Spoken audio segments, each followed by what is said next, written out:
Každý človek nesie vo svojich bunkách jedinečný genetický kód.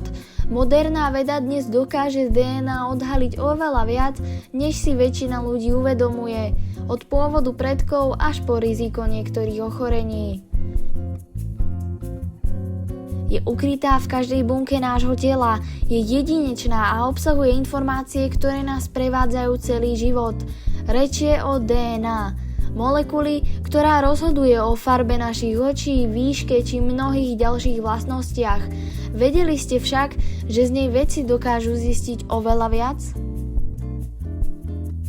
DNA, teda deoxyribonukleová kyselina, je genetický materiál, ktorý obsahuje návod na fungovanie nášho organizmu. Každý človek zdedí polovicu DNA od mamy a polovicu od otca.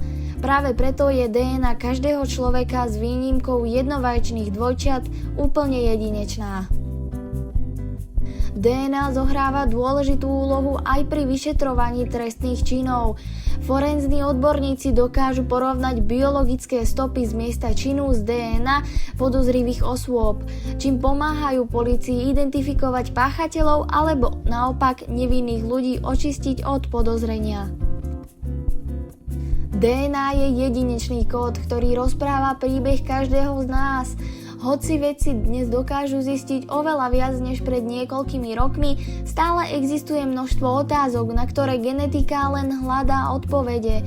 Jedno je však isté, budúcnosť medicíny aj vedy bude s DNA neoddeliteľne spojená.